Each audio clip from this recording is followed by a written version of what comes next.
আজকে পুঁই শাক পাতা ভাজা করব, মানে বড়া করব, মানে যেমন আমরা কুমড়ো ফুলের বড়া করি ঠিক সেরকম। তো চলো ওটা শুরু করি। ফার্স্টে আমি চালটা ভিজিয়ে রাখবো কিছুক্ষণের জন্য।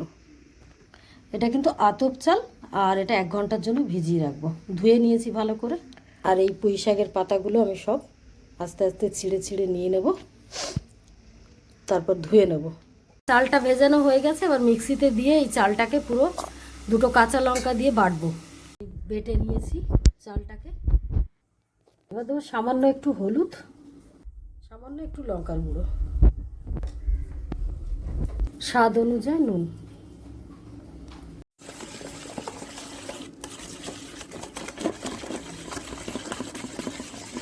খুব ভালো করে এটাকে ফেটিয়ে নেব। পুঁই শাকগুলো খুব ভালো করে পাতাগুলো ধুয়ে নিয়েছি। এবার এইভাবে প্রত্যেকটা ফোল্ড করে ভাজবো। এটা আমার ছোটোবেলাকার খাবার, মানে মা ছোটোবেলা খুব ভেজে দিত এগুলো আমাদেরকে। তো এইভাবে আমি সব কটাকে ফোল্ড করে করে রেখে দিয়েছি। তেল গরম হয়ে গেছে, এবার এইভাবে প্রত্যেকটা পাতা আমি ছেড়ে দেবো।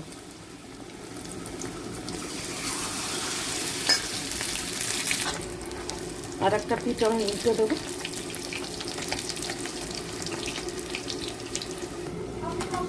তো এইভাবে খুব ভালো করে আমি লাল লাল করে ভেজে নেব।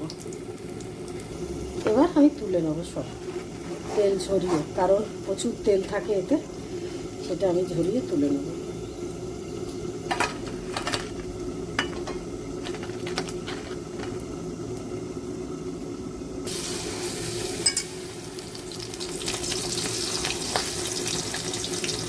এইভাবে আপনারা প্রত্যেকটা, মানে এইভাবে আপনারাও ভেজে খেয়ে দেখবেন, কমেন্টে জানাবেন কেমন লাগলো। আমি এবার এটা প্রত্যেকটা ভেজে নেব, খেতে দেবো তারপরে সবাইকে। আমার বাদ বাকি এগুলো আছে, আর এদিকে ভাজাও হচ্ছে। দাঁড়াও।